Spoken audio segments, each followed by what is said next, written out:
entirety. Now, also, first and foremost, I'm back in the conference room. It has been a while since I've done a presentation here in this conference room, since February 2020, pre-COVID, so I gotta talk about that. And, we have a smaller group due to the rise of COVID and RSV cases. That's why I have to minimize it. But in the meantime, let's get into the presentation. And as always, all original artwork is done by me. Okay. So our first slide. Now, you want to unlearn ableism. Ableism is unfortunately not talked about enough. But why? Disability history has never been taught in schools. Did you know that there was a time when visibly disabled people were unable to leave the house? Did you know that disabled people were denied the right to go to school? There is so much more that needs to be talked about.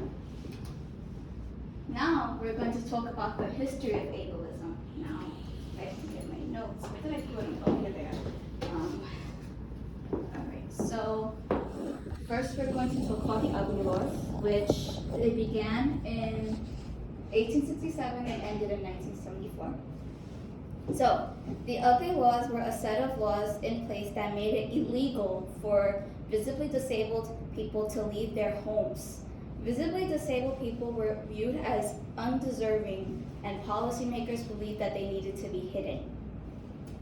Now, in the early 20th century, now we're going to talk about forced sterilization. Disabled people were sterilized by force, but people believed that disabled people couldn't be parents and thought they carried bad genes. Now, another thing is that whenever a disabled person had a child, they had that child taken away from them because people believed that disabled people were unfit to be parents. Now, there's a common theme that ties all this together, but we're going to talk about it very soon. Okay. Now, Nazi Germany. During World War II, there was an Austrian pediatrician named Hans Asperger. This is just one of the many examples. He believed that he discovered autism and called it autistic psychopathy, which I don't know what he was thinking. He studied autistic children. The autistic children who had lower support needs, meaning that they didn't require a lot of support. The autistic children who had lower support needs were just dismissed. Nothing happened to them in there. But the autistic children who had higher support needs, meaning that they required lots of support, were sent to die in the Spielgrim Clinic, killing nearly 800 children. And the common theme that ties to all those events are examples of eugenics. Okay. Now for disabled people being denied education until 1975. Now, before 1975, disabled students did not have access to a public school education. They were denied. Disabled children were segregated in state institutions with no proper schooling. This also meant that the blind or deaf students did not have access to a public school education. Okay. Now for the next slide, we're going to talk about important laws and policies. So first one being Section 504 of the Rehabilitation Act, passed in 1974. The Americans with Disabilities Act, the ADA, passed in 1990. And then the Individuals with Disabilities Education Act, passed in 1975. And then there's some government services that are also supposed to help disabled people, such as Social Security Income, SSI, which is helpful for disabled people who are unable to work due to certain conditions. Medicaid, which provides health care at little to no cost. And then community rehabilitation, which provides in-home services, so it includes healthcare services at home without being in a hospital, because hospitals are not homes. Now, while so many things have changed, including the laws that have been passed, unfortunately, ableism is still alive and rampant today. But why? Modern day eugenics. You heard that right, modern day eugenics. during the COVID-19 pandemic, when disabled people were sick with COVID, they were denied ventilators.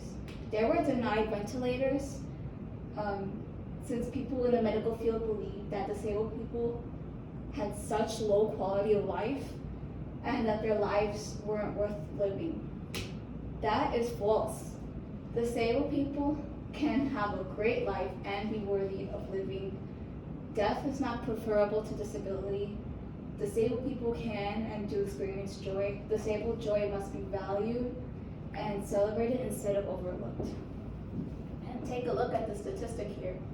Over 75% of COVID deaths occurred in disabled people. And you take a look at this infographic. I personally do not like the way how they worded like the green and blue lines, but you take a look at those blue lines, especially which includes disabled and immunocompromised people. That is at an all-time high, and this is a problem. And the fact that healthcare workers or people that work for the CDC specifically think that 75 of COVID deaths occurred in disabled people is supposed to be reassuring. It really goes to show how it's so normalized in our society, and it's appalling, but at the same time it's not. Okay, now we're going to talk about lack of accessibility. Now, in New York City subway system, only 20% of subway stations are accessible. Unfortunately, not every subway station has an elevator or a ramp. And another common issue is specifically for wheelchair users. You know how you take the train and there's this huge gap between the train and the platform? The wheelchair could easily get stuck in that gap, causing big problems to happen. And not every facility is accessible. Some doorways are too narrow for wheelchair users to get through, and not every facility has an elevator or a ramp. During election season, not a lot of polling sites are accessible. There are some harsh restrictions when requesting an absentee ballot.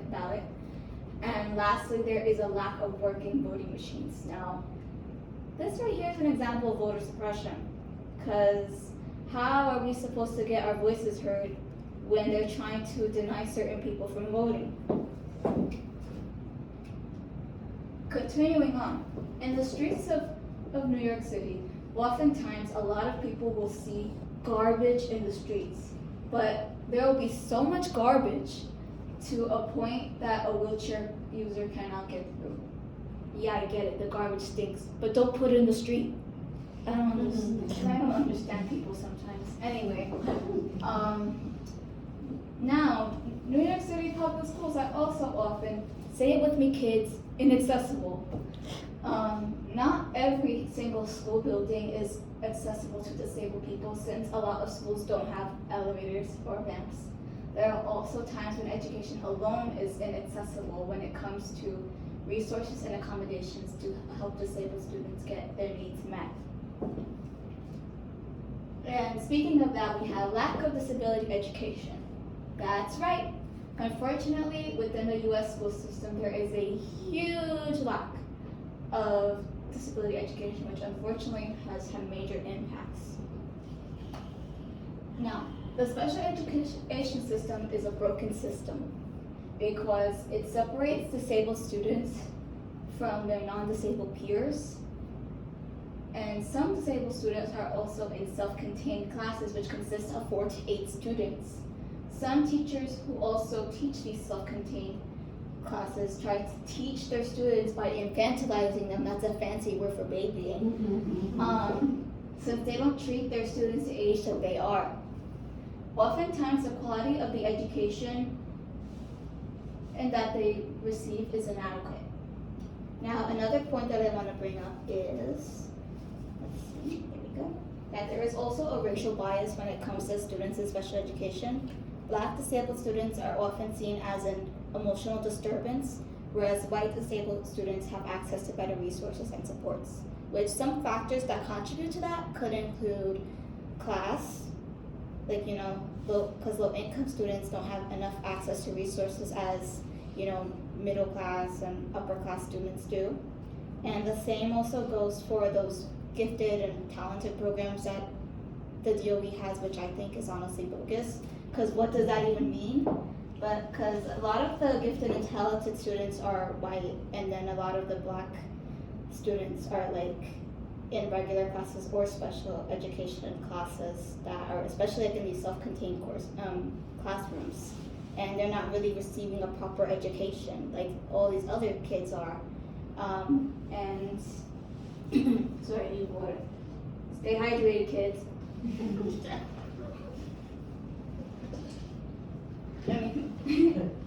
Alrighty, so oh wait, did I? Whoops. Anywho, there are very few qualifications to become a special education teacher, which makes it easy for a lot of people to become special education teachers. But some of those lack passion to help their students thrive. Now, even with some people who work in that field, like paras, for example, I've heard stories of like, paraprofessionals, coming into work and all they have is, I don't know, an associate's degree. But I believe that there should really be some kind of like workshop or screening to at least because a lot of special education teachers, like, I don't know what else to say, but all I know is that there's something else. Anyways, now, some special education teachers would use outdated systems. Behavior charts, for example, would be used to keep track of each student's behavior. However, these charts would publicly shame disabled students. These students would be punished for behaviors that did not have cause any harm to anyone. So like, I remember when I was in second grade, you would get like your name written on the board for, I don't know, talking in class, even when you're supposed to talk in class. It was very strange. But let's say I'm just sitting in my chair and then I'm like just doing this with my feet, which is an example of stimming because I'm excited about something. And then the teacher yells, "Daniella, stop doing that." What am I even doing? And then yet my name gets put on the wall, on the board of shame, when I didn't do anything to anyone. Anyways, now another outdated method includes reward systems, which can also cause problems, especially if food is involved. It can cause a negative relationship with food. And this is also the perfect opportunity to rat out my anthropology professor, because he would have like these pop culture trivia questions, and then if someone got it right, he would literally throw a piece of candy to a student. And first of all, that's dehumanizing because we're not dogs, yet he was treating my classmates like dogs. And not to mention, sometimes my classmates will bark for those candies too. This is why you don't use food as a reward. And plus it's unfair too for those that, I don't know, are hungry. Anyways, disabled and or neurodivergent children are far more likely to be severely bullied in school, and the victim is often blamed at times.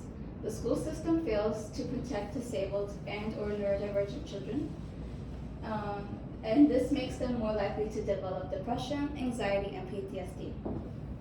Now, for another statistic, according to the ACLU, 70% of disabled public school students are physically restrained or secluded. So basically what I'm talking about is prone restraint, which is basically someone, like if somebody's having a meltdown and then someone literally puts themselves on top of that person, which, gross, that's literally an invasion of privacy. Anyways, just take a look at this infographic. This red area right here, 71%, those are all disabled children, and that gray area is not disabled children, which makes disabled children far more likely to be restrained or secluded. And this is not a good method. So like if you have worked in education, or if you ever work in education, or if you see someone having a meltdown, putting yourself on top of that person having a meltdown is not a good way to resolve it, because A, it's disgusting. B, you could also potentially kill that person, because putting prone restraint is also like it puts a lot of pressure on on that child's body. So it is something that is very problematic to do. So yeah, there's other ways instead of doing very inhumane and barbaric things like this. Now we're going to talk about job discrimination. Disabled people are often rejected when it comes to jobs. If an employer finds out that if someone is disabled sometimes, they will still immediately reject without hesitation. One common reason includes that they refuse to accommodate disabled people to have their needs met, since disabled people are often seen as a burden. Although laws like the ADA exist, unfortunately employers and co-workers still discriminate disabled people in the workplace. There are also times when an employer finds out that the employee is disabled and that person would unfortunately get paid less. Now, more statistics. So 19.1% of disabled folk are employed. 25.1% of disabled people are living in poverty. Most are even living below the poverty line. And 80% of disabled people are unemployed, and that's a huge number of an unemployment rate. And this also showcases the many different kinds of disabilities there are, whether if it's mobility, learning, vision, hearing, neurodiversity, physical health, and mental health. And this is the unemployment rate once again. Now, disability and sex education. Some people may be hesitant to talk about this due to the fact that sex is a taboo topic, but this does need to be discussed. Did you know that disabled people are excluded in sex education? Yes, they are. But why? Disabled people are so often infantilized by society. They get treated like children. So people will think that disabled people cannot have sex when that is not true. Disabled people can have romantic and or sexual relationships. Giving disabled people access to sex education will not only help them learn about sex, it will also help them learn how to protect themselves in certain situations, since some disabled people are more vulnerable to sexual abuse. Now, take a look at this statistic. 83% of disabled women or assigned female at birth individuals experience sexual assault. And if you take a look at this infographic here, 1 in 3 girls, 1 in 5 boys are sexually abused before 18. And 95% of this is also preventable. The main issue is that if disabled people continue to be excluded from sex education, then more and more things like this is going to end up happening. So it is very important that disabled people get this education that they need and deserve, because otherwise we wouldn't know how to set boundaries or take control of our own bodily autonomy. Now we're going to talk about disability and the media. Now, far too often, disability is misrepresented in the media. Here are a few examples. So, music created and directed by Sia. Yuck. Honestly, if you know, I can't stand Sia. Where it features an autistic character named Music who now lives with her half-sister, Zoo. However, there are many problems with this movie. Music is portrayed by Maddie Ziegler, who is not autistic. This creates problems since there are many autistic actors who could play this role perfectly. But due to Sia's favoritism, she picked Maddie to play the role. Of course she did. And Ziegler's portrayal of an autistic person was making a mockery of autistic people, and it was also very stereotypical. Therefore, it is an example of poor representation. And of course, I had to include this just so I could talk crap about Sia. Anyways, let's see. Okay, the slide has changed. Anyway, The Witches, the 2020 remake. Based off the book written by Roald Dahl, throughout this film, children are told that witches are bald and only have 2 fingers. This led to a lot of backlash since people with limb differences were being called witches simply because of their disability. Throughout children's media, villains are often disability coded, which indoctrinates children into thinking disabled people are evil or that disability is scary. Now, if you think of like a Disney classic film, I can't think of one right now, but think of like a classic Disney film from like the 90s and before that, and how like a villain looks a specific way and how they look scary, and some even have like disability features. That is one key factor why ableism is still alive and rampant. When you taught me about this, you mentioned Captain Hook. Well, yeah, but Captain Hook also killed children, so he's not a good example. Oh, sorry. He's not a good example. Because here's the thing: